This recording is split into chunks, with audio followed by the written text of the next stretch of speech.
Go somewhere that's so unstable at the top, it makes me want to retch every day I wake up. You send me back to the valley of unhappiness. And folks, me and Edward, we were born into this life, and whether it be a curse, whether it be a great stroke of luck, we're Boston Red Sox fans. For a while there, it was a great stroke of luck, because there were some great seasons, but now unfortunately Bobby Valentine runs the show in Boston, and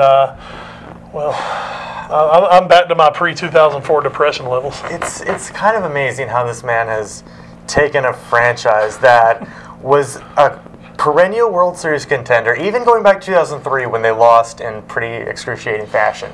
To kind of come back, 2004 win the World Series, making the playoffs almost every year, win the World Series again in 2007, and then to have last year end like it did, with the September that it did. And don't even forget that from May to August, they were the best team in baseball. Absolutely. By any stretch, they were the best team in baseball.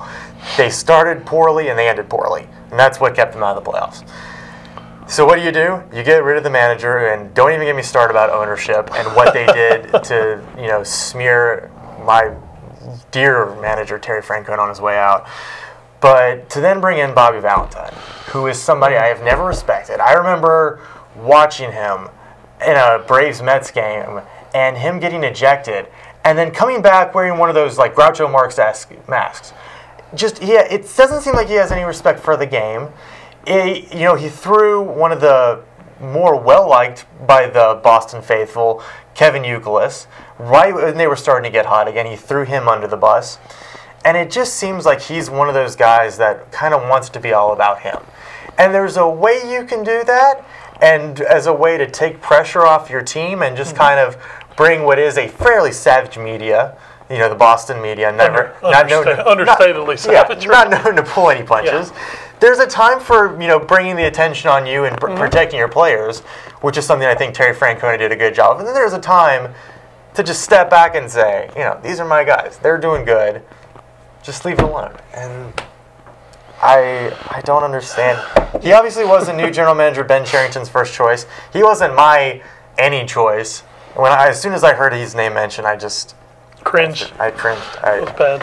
And I believe Dustin Pedroia, who I personally love Dustin Pedroia, and I'm trying to raise my child to be the next Dustin Pedroia. He made the comment. He said, "He'll learn this isn't how we do it here." Yeah. And some people took that as him saying, "Oh, they're above the manager." No. But Bobby Valentine, his act wore thin in Texas. That's why he was gone. His act wore thin in New York. That's why he was gone. Even in another language, his act wore thin in Japan, and that's why he was gone. So, whatever. The Sunday night broadcast booth, once you get done watching our show and you want to flip over there, although not tonight, thank goodness, since, rain deluged Boston so they couldn't have another upsetting thing. But to get out of the valley of unhappiness just at least a little bit, my prediction that Washington would make the playoffs is so far looking good. A team ERA right around 2. It's hard to get much better than that. And I believe my Rangers World Series pick's looking pretty good. So, and I believe my Red Sox not making the playoffs prediction is looking pretty good. I unfortunately picked them. I also picked the Angels to make the wild card. There's always time, but man, that one. There's time on that. I give that one time. Boston. Yeah. We love you, but when's 2013 start? You know what? I just kind of watching the American League East. It's not as strong as I thought it would be. The Yankees have been good, but they haven't been great. Mm-hmm. Tampa's been pretty good, but they haven't been great by any stretch. Boston's been an unmitigated disaster.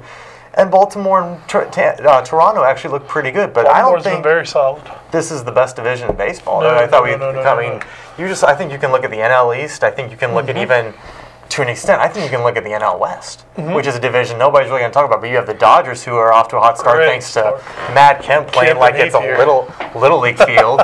You have the Arizona Diamondbacks, who are repeating or trying to repeat as division champions. You have San Francisco, who last week threw Matt Cain for 9 scoreless innings against Cliff Lee's 9 scoreless innings. And it's a team that's just going to try to beat you 1-0 every night. And a lot of nights they can do that. And also gave a big contract extension to a North Carolina kid in Madison Bumgarner. Yeah. A guy I happened to see pitch in the state championship series when he was at South Caldwell. And, once again, great to see guys from North Carolina doing big things. Matt Kemp looks looks like the 12-year-old who you have to check his birth certificate at Little League games, and you say there's no way he's got chest hair and a mustache. There's no way he's playing against my 11-year-old. His opposite field power this year has been unbelievable. Unheard of. He's playing like an MVP, and if he keeps it up, and it's good to see. Because I've followed Matt Kemp's career, because I started following the Dodgers a little bit when one of my favorite players of all time, and people may hate this for me, Manny Ramirez. Hey, lovely guy. We love Manny. When he went out and started Mannywood, I already kind of knew who Matt Kemp was, but I started following more Dodgers games, and he just looked like some guy who was never going to put it all together, whether it was mental. He looked like a 5-tool guy who just couldn't grasp. And last year and this year, it looks like he's finally making the leap. And if he had any problems in the past, I'm just glad he's made the leap now. Everybody says he's a good guy, so good for him. I'm proud of him. And some people might have thought he got robbed of the MVP last year. I personally don't, even though he put up a good year. I think Ryan Braun was the winner, but this year, I think if he keeps in like this, I don't think there's going to be really a question.